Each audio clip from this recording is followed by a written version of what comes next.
Cuéntenos su experiencia en Icononso, precisamente en la vereda de La Fila. ¿Cómo fue que usted habilitó ese servicio de salud y demostró que era posible tener esa continuidad y esa longitudinalidad en el cuidado, no solo como brigadas? No es como hablar mal de los que, sino que uno como no aprende la medicina, sino como ir y hacer el acto médico de esto. Y cuando uno ya tiene esa concepción de la medicina de una manera diferente, pues yo llegué a la vereda de La Fila y me dijeron, este es el centro de salud. Y el centro de salud resulta que era una bodega que le habían dejado como un huequito, ¿sí? Como un espacio entre las cajas para hacer las consultas. Y entonces convertir ese puesto de salud que estaba enmontado por los lados y a veces iban 2 o 3 y yo decía, el resto de las 4 o 5 horas que voy a estar ahí, pues a mí me pareció fácil. En mi casa me enseñaron que si uno quiere hacer las cosas, pues uno va y las hace, y si sabe hacerlas, es mejor que uno las haga. Entonces el ir y me puse a desmontar, digamos, el puesto de salud por los lados, que estaba lleno de monte. Luego me puse a hacerle unas escaleras porque atendía maternas y eso era un barrizal el berraco. Yo decía, que ahora se me cae una materna enfrente del puesto de salud y yo cómo quedo.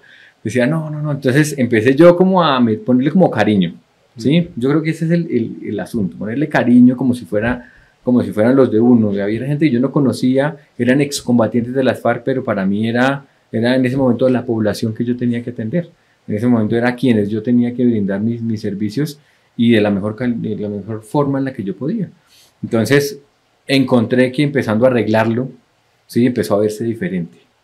Y luego entonces las escaleras empezaron a entenderlo ellos mismos, entendió la comunidad que no era una bodega, que no era un médico que iba a hacer consultas, sino ese era su centro de salud.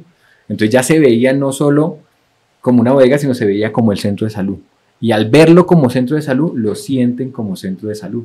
Entonces ya no decían, vamos allá, sino vamos al centro de salud, el doctor viene tal día. Iban como unos días seguidos y luego dejaban de ir un mes entero. O sea, iba como lunes, martes, miércoles la primera semana y luego no volvían hasta el siguiente mes.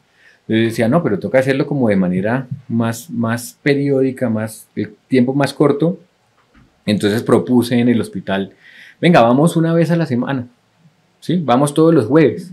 Entonces ya sabía la comunidad que en su centro de salud los jueves estaba el médico, ¿sí? Entonces lo que yo proponía en ese momento era que los jueves, por ejemplo, estaba el médico, pero la enfermera podía ir otro día, pero de pronto el odontólogo podía ir otro día, pero que era lo que iba a suceder a futuro o lo que en mi mente estaba.